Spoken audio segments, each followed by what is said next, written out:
Shalom, shalom. We got this story coming from Raw Story, courtesy of Travis Geddes.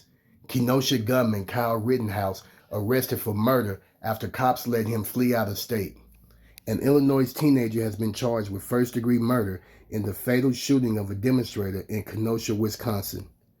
Kyle Rittenhouse, 17, of Antioch, was charged Wednesday with first-degree intentional homicide in a shooting late Tuesday during a clash between protesters of police brutality and armed counter-protesters. The armed civilians had gathered to protect a gas station from looters and vandals, and video shows police officer offer Rittenhouse water shortly before the shooting and thank him for being there.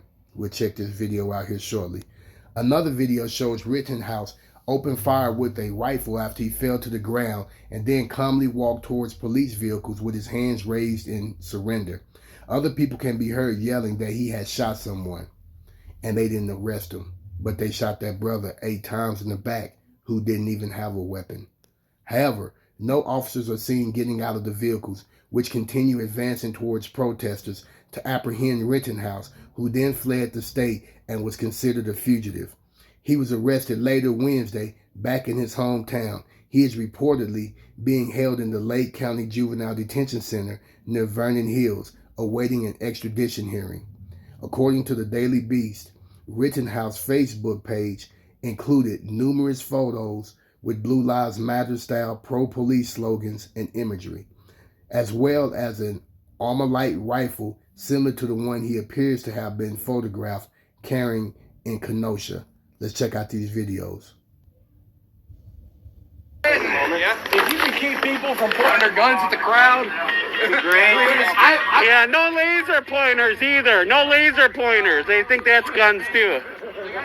That's what started most of this. Way back by the gas station again. Hey, thank you guys. Need water? Seriously. That's far right. You need water. we need water. We'll throw you one. Thank you. All right, come on, guys. Let's get out of here. Damn. Which way should we go? Hey, we'll give you a couple. Thank you.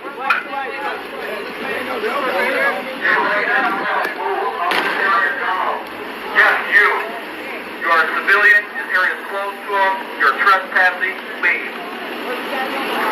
Leave now. Can you throw one up here? Officer, can you throw one? We got a couple. We got to save a couple, but we'll give you a couple. We appreciate you guys. We really do. Hey, can we go this way? Can we walk this way? Hold on. I need a sip. I'm sure they have a lot of bottles of water. That's all we can spare. Nice truck, man. You're going to have to get out of there. You're in the last warning. You're going to have to move south or you're going to have to get off this block. This is the last warning. You will disperse. All right. So now, please, thank you. Hey, thanks for attention to us, man. All right, let's check out this second video right here.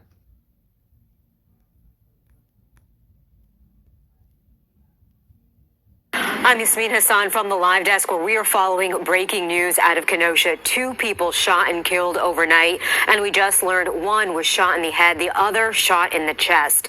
All of this happening during the 3rd night of unrest after Jacob Blake was shot by police.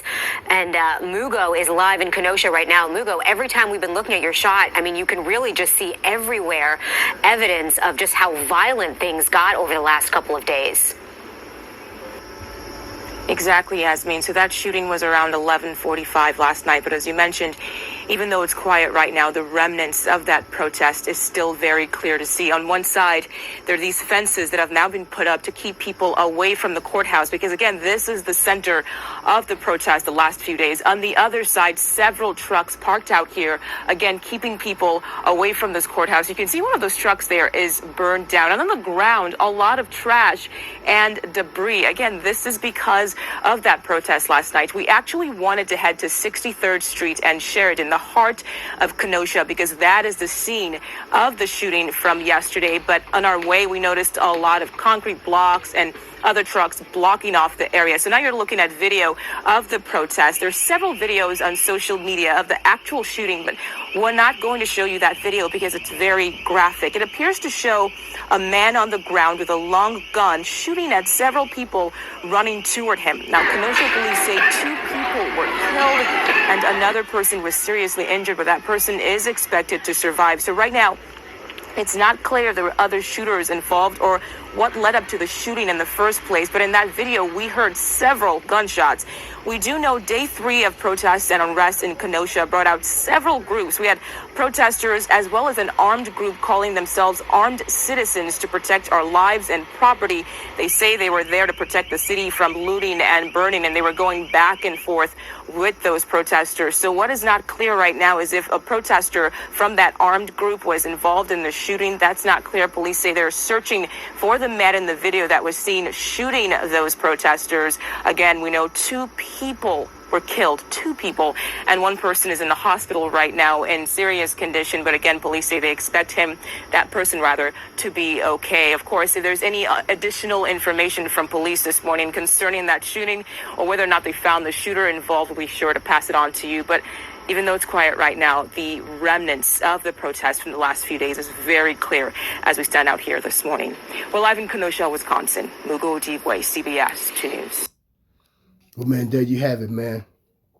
More people that has been killed in Wisconsin. Now, we don't know the nationality of those protesters, so I'm not going to even speculate.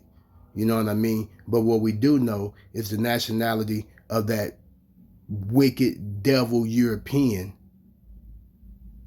that killed those 2 protesters, you know?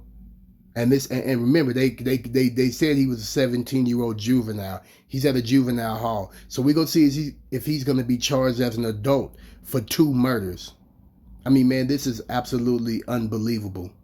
It's absolutely unbelievable, especially the way the cops let him get away and flee. I mean, if you can't just smell the racism just ticking up in this wicked illegal occupation called America right now, then, man, I guess you're not paying attention, man.